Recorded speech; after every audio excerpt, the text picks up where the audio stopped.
오늘 참믿음과 거짓믿음이라는 제목으로 이렇게 오늘 오병이어의 기적을 좀 나누려고 합니다. 톨스토이 단편집 중에 사람은 무엇으로 사는가라는 그 이야기가 있어요. 거기에 이제 천사 미하엘이 나옵니다. 천사 미하엘이 하나님의 징계를 받아가지고요, 이제 알몸뚱이로 이 땅에 이렇게 오는 것으로 시작을 합니다. 미하엘이 하나님의 명령을 받아요. 뭐냐면 이렇게 쌍둥이 여자아이를 낳은 엄마를 그 영혼을 데리고 오라는 명령을 받습니다. 그런데 보니까 그 엄마의 남편, 아이의 남편이 죽은 지 얼마 안 됐고 이 아이들이 쌍둥이 여자아이가 태어나는데 엄마도 데리고 오면 이 쌍둥이 아이들도 얼마 가지 않아 죽을 것 같은 거예요. 그래서 이 미하엘이 차마 그 영혼을 데리고 오지 못합니다. 그래서 결국에는 그 징벌로 이 땅에 이렇게 내려오는 것으로 시작되는 이야기입니다. 그런데 이 땅에 내려와서 미하엘이 구두공으로 이렇게 구두공 손질하는 일을 사는데요. 거기서 그 두 아이를 만납니다. 그 엄마가 죽으면서 쓰러지는 바람에 한 아이는 엄마에게 깔려서 다리를 절게 됐습니다. 두 아이가 너무 불쌍해서 동네 사람들이 이 아이들 둘을 길러줬어요. 엄마도 없고 아빠도 없고 또 하나에는 다리가 불편한 장애인이 되었기 때문에 동네 사람들이 이 아이를 잘 키워줬습니다. 미하엘이 거기서 깨달았어요. 이렇게 자기가 눈에 보이는 것 외에 세상 안에 사랑이 있구나. 그것을 이 미하엘이 깨닫습니다. 눈에 보이는 것 말고도 이 절망의 세상에서 희망으로 바꿔줄 수 있다는 그런 보이지 않는 힘을 이 미하엘이 깨닫습니다. 요즘 세상이요, 우리가 이렇게 스마트폰 많이 보게 되는데요. 특별히 이것 때문에 참 편리한 삶을 살기도 합니다. 특히 스마트폰으로 많이 우리가 보게 되는 것이 영상 자료입니다. 넷플릭스나 유튜브 같은 그 영상 자료가 많은 플랫폼이 굉장히 인기가 많죠. 왜냐하면 이렇게 우리가 눈으로 보는 거는요, 꽤 힘이 있습니다. 눈으로 보는 것으로 우리가 많은 영향력을 받기 때문입니다. 성경에 나오는 기적들도요, 이렇게 눈에 보였습니다. 예수님이 갈 때마다 아픈 자들이 치유받고 막 지금 오늘처럼 먹을 것이 풍성해지는 것들을 사람들이 보다 보니까 이제 꽤 힘이 있었던 것 같습니다. 오늘 본문은요, 이렇게 물고기 2마리와 보리떡 5개로 5,000명이나 먹이셨던 놀라운 사건이죠. 유일하게 사복음서에 전부 다 기록된 이야기입니다. 아마 많은 사람들이 보았기 때문에요, 이렇게 복음을 전할 때 좋은 접촉점이 되었을 것 같습니다. 우리가 어른들만 그때 당시는 이렇게 인구를 셌죠. 5,000명은 남자 어른만 5,000명입니다. 그럼 여자분들도 있고 여기처럼 아이들도 있으니까요, 최소 10,000명 이상, 많게는 15,000명에서 20,000명까지 될 거다, 이렇게 추측을 하기도 합니다. 6월절이 가까이 오자 이제 예루살렘으로 많은 사람들이 이렇게 왔습니다. 그리고 예수님이 병 고치는 기적을 계속 보여주시기 때문에요, 이렇게 예수님을 따라서 눈에 보이는 것을 따라 이렇게 사람들이 많이 왔습니다. 2절 말씀에 이렇게 나오죠. 큰 무리가 따르니 이는 병자들에게 행하시는 표적을 보았음이로라. 병 고친 거 보고 따라온 거예요. 사람들이 점점 모여들고 또 예수님은 말씀을 전하시고 그러는 동안 이렇게 날이 저물었습니다. 그래서 예수님께서 제자들 한 명인 빌립에게 이렇게 시험하고자 질문을 합니다. 우리가 어디서 떡을 사서 이 사람들을 먹게 하겠느냐, 이렇게 질문을 예수님께서 하시죠. 빌립이 좀 되게 똑똑하고 계산이 빨랐던 것 같아요. 바로 대답을 하죠. 2,000데나리온은 넘어야 될 것 같습니다. 2,000데나리온은요, 한 데나리온이 요즘 한 명 일한 하루의 품삯입니다. 대략 한 10만 원 정도 이렇게 본다면 한 2천만 원 정도 이렇게 있어야 되겠죠. 그래서 이제 빌립이 얘기한 거예요. 한 2천만 원 있어야 우리 여기 모인 분들 다 먹을 것 같습니다. 이렇게 이야기를 한 거죠. 눈에 보이는 계산은 맞았던 것 같아요. 그런데 예수님이 질문하신 것은 분명히 그 이유가 아니었습니다. 또 제자 중 하나인 안드레가 또 이렇게 아이를 한 명 또 데리고 옵니다. 안드레는 그래도 조금 낫어요. 그래서 주변에 이제 아이가 물고기 2마리와 보리떡 5개 갖고 있는 거 가지고 예수님께 왔어요. 여기까지는 참 좋았는데 와서 안 될 말을 하죠. 안 해도 될 말을 하죠. 예수님, 이게 무슨 소용이 있겠습니까? 이 적은 양이 뭐 갖고 오긴 했는데 무슨 소용이 있습니까? 이렇게 안드레가 이야기한 거예요. 오늘 이렇게 본문의 이야기가 이런 이야기입니다. 결국 제자들은요, 예수님의 그 테스트 앞에서 다 낙방했습니다. 그럼에도 예수님께서는요, 이렇게 12강주리가 남도록 은혜를 베풀어 주셨습니다. 구약 성경에서는요, 이렇게 함께 모여서 식사하는 것을 번영을 의미했습니다. 많은 사람들이 모여서 식사하는 것은요, 그때 당시에 참 먹고 사는 게 힘들었잖아요. 그러니까 이게 참 번영을 의미했어요. 그러다 보니까 그것을 경험한 무리들은요, 예수님께서 큰 능력을 발휘해서 자신들의 욕구를 충족시켜 주기 원했습니다. 그들이 온 목적은 이스라엘의 보이는 왕이 되어서 로마로부터 우리를 좀 구원해 주고 자신들도 배부르게 먹고 살기 좋게, 지금으로 따지면 경제가 아주 좋아지게 만들기 원했습니다. 15절 말씀에 이렇게 나옵니다. 그러므로 예수께서 그들이 와서 자기를 억지로 붙들어 임금으로 삼으려는 줄 아시고 다시 혼자 산으로 가시니라. 거짓 신앙은요, 우리가 이렇게 눈으로 보이는 것 따라가게 합니다. 눈에 보이는 것만 되게 가치 있어 보이게 만드는 거죠. 사단이요, 우리의 생각 속에 야, 너희 눈으로 보는 게 가치 있는 것이야, 이렇게 심어주는 거예요. 에덴 동산의 타락한 사건을 우리가 잘 알고 있습니다. 하와는요, 아담과 하와는 하나님께서 무슨 말씀을 하셨는지는 귀 기울이지 않았습니다. 단지 본인들이 보기에 선악과가 너무 탐스럽고 너무 좋아 보였습니다. 왜냐하면요, 눈이 그렇게 말해줬기 때문입니다. 보이는 대로 판단하고 그 뒤에 이렇게 숨어 계신 하나님의 뜻을 알지 못하니까요, 결국 눈에 보이는 대로 우리가 따라가다가 죄악의 길로 빠져버렸습니다. 모세가 출애굽한 뒤에 이제 이스라엘 백성과 함께 광야를 걷다가 시내산에 올라갑니다. 시내산에 올라가서 40일간 머물면서 하나님의 이렇게 계명을 받았어요. 그런데 그 밑에 있던 이스라엘 백성들이 모세가 올라간 지 40일이 되는데도 내려오지 않았습니다. 그들 가운데 마음이 불안해서 아론에게 우리 눈에 보이는 신을 만들어내라, 그것을 말합니다. 출애굽기 32장 1절인데요. 백성이 모세가 산에서 내려옴이 더딤을 보고 모여 백성이 아론에게 이르러 말하되 일어나라, 우리를 위하여 우리를 인도한 신을 만들라. 이 모세 곧 우리를 애굽 땅에서 인도하여 낸 사람은 어찌 되었는지 알지 못함이라. 결국 아론이 금송아지를 만들고요, 이 금송아지가 우리를 인도한 하나님이다, 이렇게 말을 합니다. 그래서 결국에는 하나님의 진노를 샀습니다. 그럼에도 불구하고 하나님께서는요, 40년 동안 그들이 만나를 먹게 해주시고 메추라기도 먹게 해주시고 신발이 닳지 않도록 계속 이끌어 주셨습니다. 40년 동안 광야에서 농사를 지은 적도 없고요, 어디 가서 양식을 구한 적도 없습니다. 하나님을 거역해서 죽은 사람은 있었지만 굶어 죽은 사람은 한 명도 없었습니다. 하나님께서는 만나를 통해서 어떻게 내가 너희를 인도하는지 알리고 싶었지만 그들은 그저 눈에 보이는 육신의 떡만 구했던 백성이 되었습니다. 그들은요, 늘 말씀을 거역했어요. 신명기 9장 7절에 이렇게 말합니다. 내가 애굽 땅에서 나오던 날부터 이곳에 이르기까지 늘 여호와를 거역하였으되. 결국에는요, 하늘에서 내려온 만나를 40년 동안 먹었는데요, 결국에는 죽음을 맞이했습니다. 1세대 백성 중에 2명을 제외한 사람 아무도 가나안 땅에 들어가지 못했습니다. 거짓 믿음은요, 하나님의 시험을 통과하지 못합니다. 마태복음 10장에 재물 많은 사람이 나와요. 재물 많은 청년이 나와서 영생을 얻고 싶어서 예수님께 물어봅니다. 주고받는 답변을 보면요, 이 재물 많은 청년은요, 십계명을 다 지키는 아주 신실한 사람이었어요. 그래서 예수님이 그를 보고 사랑스럽게 보았다, 이렇게 말을 합니다. 그리고 나서 한 가지를 말씀하시죠. 뭐라고 얘기하시냐면요, 이렇게 말씀하십니다.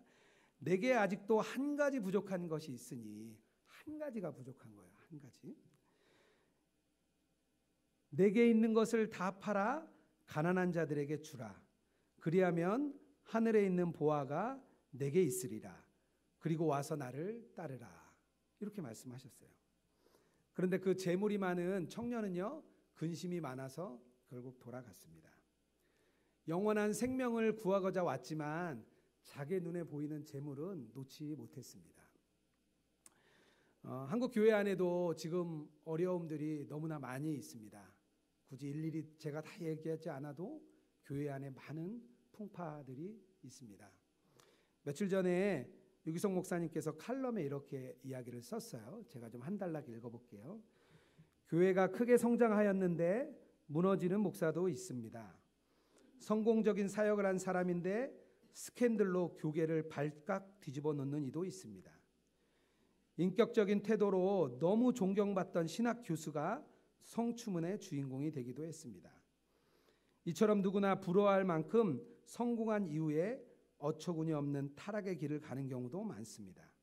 사역의 성공이나 좋은 성품이나 훌륭한 인격으로 마귀를 이길 수 없음이 분명합니다. 세상 사람들이 다 복받았다고 부러워한다고 마귀에게 이긴 것이 아닙니다. 한국교회는 성공하고 성장하는 것에 많은 중심을 두었습니다. 그런데요, 교회가 결국에는 어려움을 맞이했습니다. 하나님께서 요한계시록의 라오디게아 교회를 보고 이렇게 말을 합니다. 내 입에서 너희를 토하여 버리고 싶다. 하나님께서 교회를 향한 말씀입니다. 우리 대부분은요, 사실 눈에 보이는 가치를 따라 삽니다.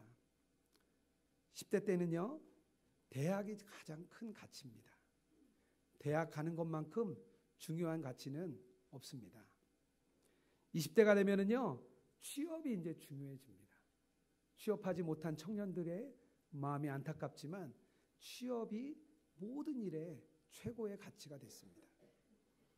30, 40대가 돼 보니까요, 아이들 교육이 중요하고요, 또 집 사고, 또 얼마나 풍요로운 생활을 하는지에 우리의 모든 관심이 기울여집니다. 50대가 넘어서면요, 대부분 은퇴하고 내가 어떻게 잘 지내야 되지? 내가 노후에는 어떻게 하면 잘 지낼까? 그것에 우리는 관심을 쏟습니다. 그리스도인들도요, 이 틀에서 많이 벗어나지 못합니다.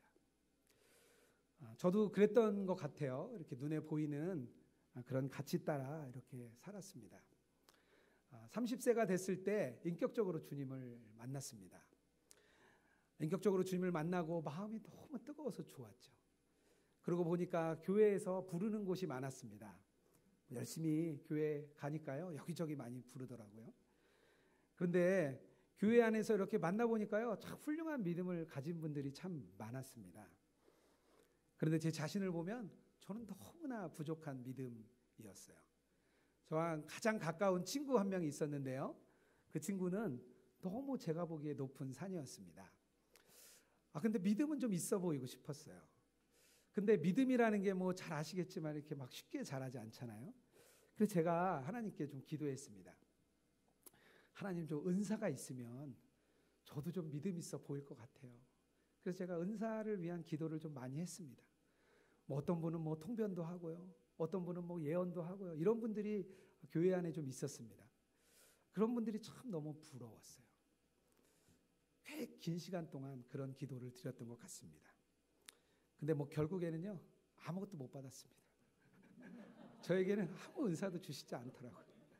자기 욕심을 가지고 구하는 사람에게 하나님께서 당연히 주실 리가 없죠.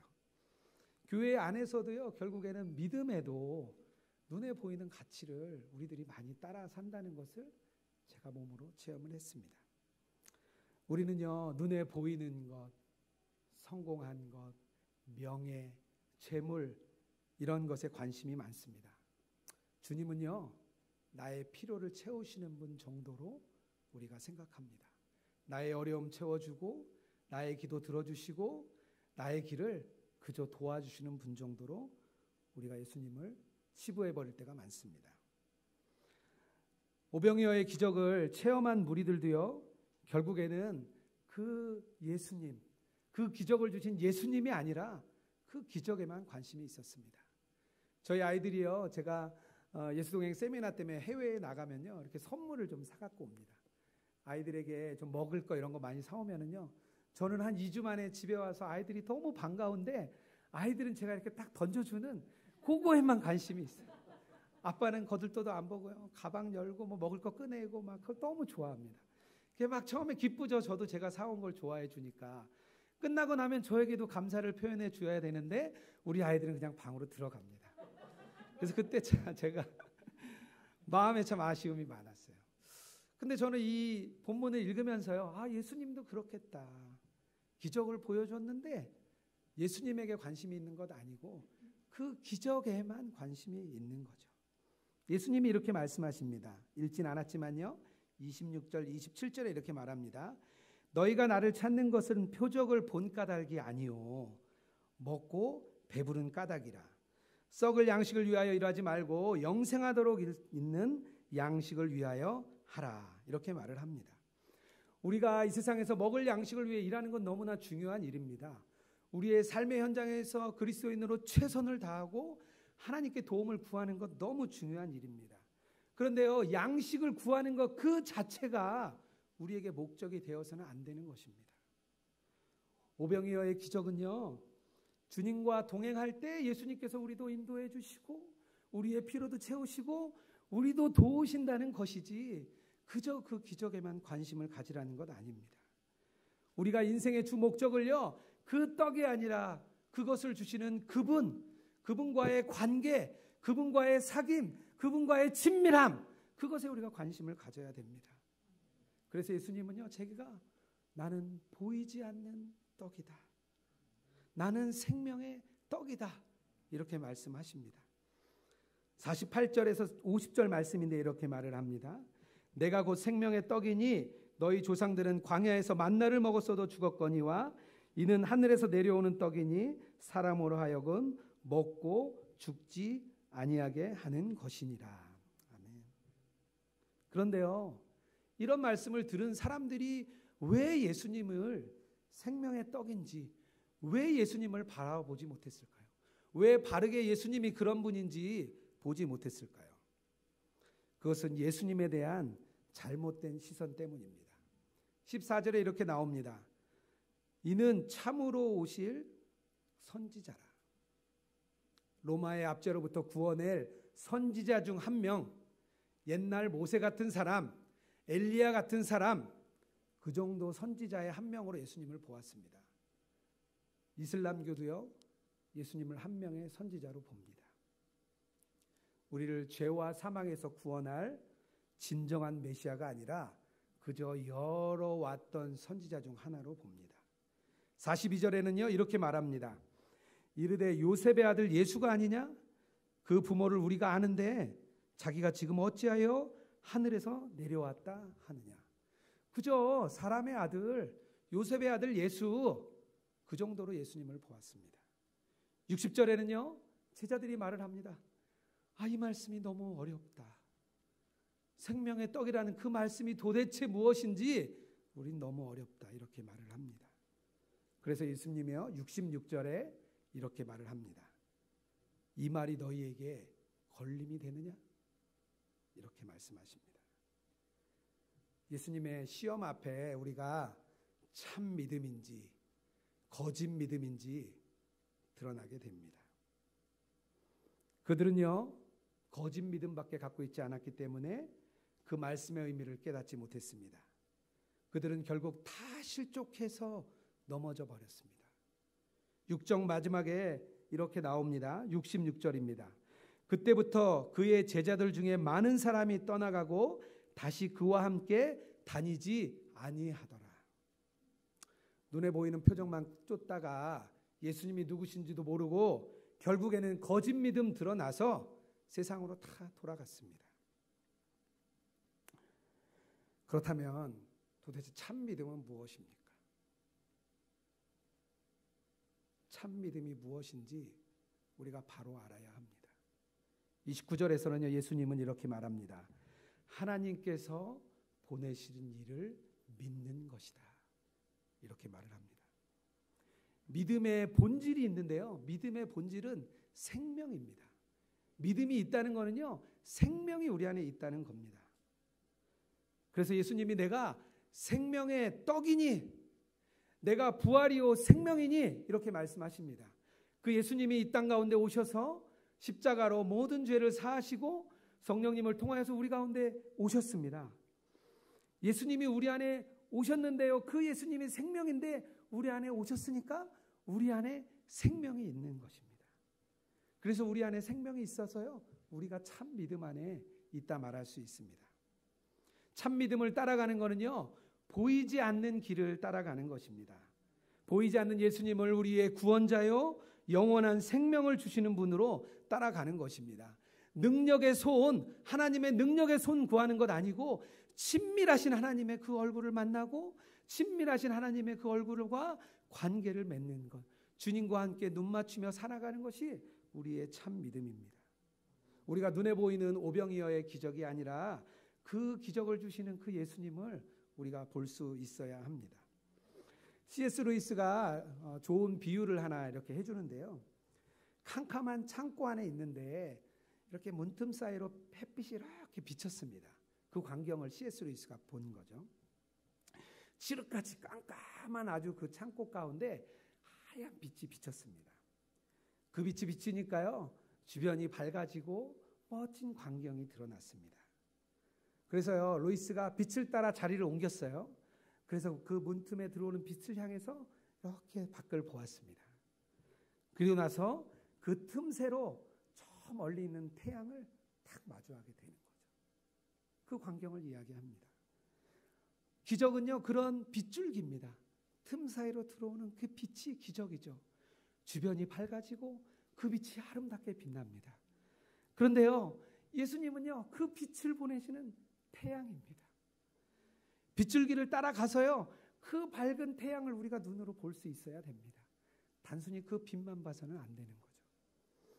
다니엘서에 보면 느부갓네살 왕이 유대인들 중에 이렇게 사람을 뽑아서 그들을 교육시켜서 이렇게 왕궁에서 일하도록 합니다. 그때 다니엘과 두 청년이 뽑히게 되죠. 그 어려운 포로 생활 중에 그에게 길이 열렸습니다. 어려운 상황 가운데 왕궁에서 일할 길이 열렸어요. 얼마나 놀라운 사건입니까? 그런데 다니엘과 두 청년이 말합니다. 우상에게 드려진 그 고기 먹지 않고 우리는 채식을 하게 좀 해달라. 어떻게 보면요, 우리는 이야기를 쉽게 보지만요, 참 답답한 일입니다. 그들에게 좋은 길이 열렸어요. 그냥 시키는 대로 하면 좋은 길대로 가면 됩니다. 그런데 다니엘과 두 청년은 그렇게 하지 않았습니다. 자신을 더럽히는 것이 너무나 싫었습니다. 그래서 보이지 않는 예수님 따라서 우리에게 채식을 좀 달라. 우리가 그렇게 한번 열흘 동안 해보겠다. 그렇게 이야기하고 결국 그렇게 시간이 지나고 나서 얼굴이 더 밝게 빛났습니다. 우리가 동해일기 처음 쓰자고 할 때 그런 얘기합니다. 다니엘과 친구들처럼 한번 열흘간만 써보자. 우리 열흘만 한번 써봐서 우리를 한번 시험해보자. 우리가 초창기에 유기성 목사님께서 그런 얘기 많이 하셨습니다. 대만에 계신 염기창 선교사님이 지난 우리 위지엠 정기 모임에 이렇게 오셨어요. 그래서 대만을 위한 기도 제목을 이렇게 나누어 주셨습니다. 대만 땅이 저희가 2013년부터 우리 예수동행 팀들이 가서 이렇게 주기적으로 우리가 이제 세미나를 열고 목회자들을 훈련하고 있었습니다. 2013년에 처음 갔을 때 대만이 한 3% 정도 복음화율이 됐다고 이렇게 얘기를 들었습니다. 근데 이번에 영기창 선교사님께 들으니까요, 전체로는 한 7% 정도, 그리고 타이페이는 한 10% 정도까지 복음화율이 엄청나게 올라가고 있다고 했습니다. 너무 좋은 일이죠. 그런데 그때 저희들이 갔을 때 그런 얘기를 하더라고요. 한국 교회에 있는 온갖 프로그램이 다 들어와 있는 거예요, 대만에. 그리고 저희가 갔던 예수동행 세미나도 그냥 그들이 보기에는 그냥 그 프로그램 중에 하나였습니다. 그 정도 생각을 하는 거죠. 영기창 선교사님이 남부 쪽에 있었는데요, 저희가 남부 까오슝을 중심으로 예수동행 운동을 한 7년째 이렇게 펼쳐서 남부 쪽에 많이 예수동행 운동이 일어났습니다. 선교사님이 작년 이제 여름에 북쪽으로 올라가게 됐어요. 타이페이로 이제 올라가게 됐습니다. 타이페이에 올라가니까 목회자들이 많이 이렇게 찾아왔다 그래요. 자기는 어디에다 뭐 얘기한 적도 없는데 예수동행 운동이 뭐냐, 그거 어떻게 하는 거냐, 이렇게 많이 찾아왔습니다. 그런데요, 오시는 분들을 만나보니까 그 목회자들의 관심이 대부분 성장주의에 있었습니다. 대만의 롤모델이 한국교회인데요, 한국교회 중에도 성공한 교회, 큰 교회, 인원 많은 교회, 이런 데가 모델이었습니다. 오는 사람 얘기해 보니까요, 다 큰 교회 만들고 싶고, 자기도 큰 집 살고 싶고, 큰 차 타고 싶고, 목회자들이 다 그렇다 그래요. 그래 본인이 너무 안타까웠대요. 그런데 연기창 선교사님이 그 질문에 이렇게 답을 해줬습니다. 교회가 얼마나 성장하는 게 중요한 게 아니라 삶이 변한다. 교인들이 변하고 교회가 변합니다. 그리고 자기도요, 자기 변화된 삶을 막 얘기를 해줬대요. 오는 사람은 교회가 얼마나 성장한지 궁금한데 자기 삶의 변화를 얘기하니까 얼마나 답답해요. 어떤 사람은 그냥 화를 내면서 그냥 갔대요. 그냥 얼굴이 굳어져서 가고요. 또 하지만 몇몇 사람들은 그걸 듣고 마음의 감동을 받고, 아, 우리도 한번 해보고 싶다, 이렇게 얘기하는 분들이 일어났습니다. 선교사님이 대만에 가는 걸 너무 싫어했어요. 원래 3년 전에 중국에 가서 라면 팔겠다는 거를 김승혜 목사님이 몇 번을 설득해가지고 사우나를 한 3번 데리고 가고 그래서 대만에 가도록 했어요. 저희가 보니까 대만에 예수동행 운동이 필요하더라고요.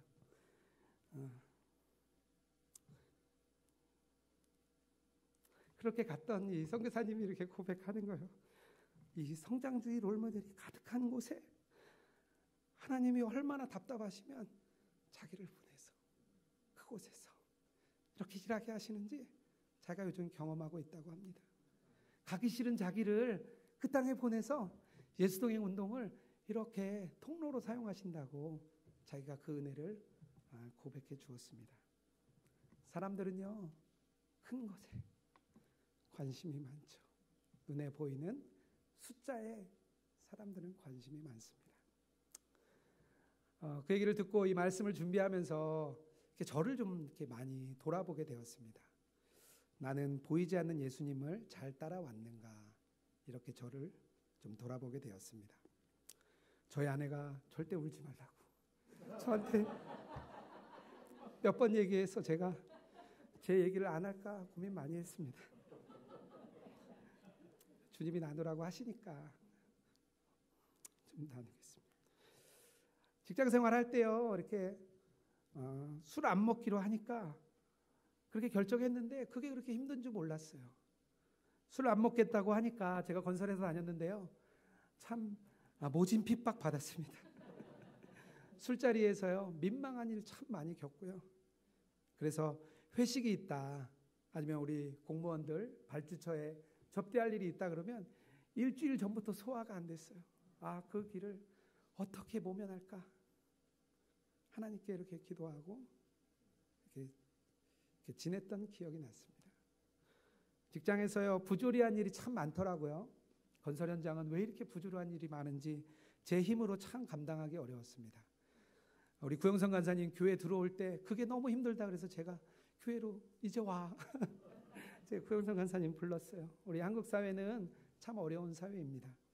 정직하게 일하려고 마음 먹으니까요, 너무 힘들었습니다. 편법 쓰지 않고 이렇게 전공법대로 일하는 게 너무 힘이 들었어요. 나중에 상사에게 많은 핀잔도 받았고요. 저랑 마음이 맞지 않았던 상사가 본부장이 되면서 저를 1번으로 잘랐습니다. 회사에서 너무나 마음 아프게 나왔죠. 근데 저는 그때 주님이 인도하신다 생각하고 교회로 들어왔습니다. 교회에서 이렇게 불러주셨어요. 결국에는 보이지 않는 주님 따라서 이렇게 가다 보니까 주님께서 목회의 길까지 이렇게 인도해 주셨습니다. 목회의 길로 인도하면 하나님께서 모든 것 다 열어주시고 모든 것 다 탄탄대로 해주실 줄 알았는데요, 전혀 그렇지 않더라고요. 그냥 어려운 환경들, 어려운 상황들이 참 많았습니다. 특별히 좀 어려운 게 있다면 경제적인 규모를 줄이는 일은 참 어려웠습니다.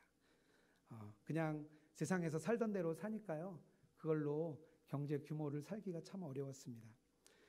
자녀 교육을 남들처럼 해줄 수 없다는 것에 참 미안했습니다. 학원 하나 이렇게 보내주기 어려울 때 참 미안했습니다. 작년에 고등학생인 큰딸이 학교에서 좀 어려움이 있었습니다. 그래서 이렇게 탈출구로 무용을 좀 하면 좋겠다. 그래서 1년 정도 이렇게 무용을 전공했습니다. 1년 정도 해보니까요, 이게 예체능이라는 게 참 비용이 많이 들어간다는 것을 뒤늦게 알았습니다. 그래서 이제 작년 겨울에 우리 이제 큰아이를 불렀어요. 우리 아내와 제가 재정적으로 좀 돕기 어렵겠다 이렇게 얘기를 했습니다. 그 말을 듣고 크게 상심해서 우는 큰딸에게 참 미안했습니다. 아빠로서 이렇게 되게 쥐구멍이라도 들어가고 싶었습니다. 그런데 한 가지 나눈 게 있었는데요. 보이지 않는 하나님이 분명히 도우실 것이다. 그리고 엄마 아빠의 길이 너가 보기에 답답해 보이지만 가치 있는 일이다. 그렇게 우리 아이에게 설명해 주었습니다. 큰딸은 지금은 이해하기 어려울 거라 생각합니다. 본인이 결핍 가운데 있기 때문에 어려움이 있을 거라 생각합니다. 그런데요, 저와 제 아내가 결론 내린 것은 분명히 우리 큰딸을 하나님께서 이해시켜 주실 것이고 우리의 모든 문제를 주님이 인도하시고 우리를 먹이시고 입히실 것이라는 믿음이 있었습니다.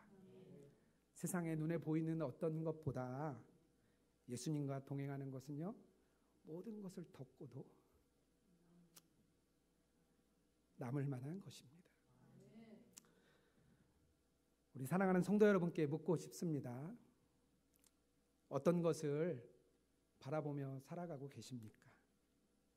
눈에 보이고 눈에 보이는 기적과 이적을 기대하고 따라가고 계시진 않습니까?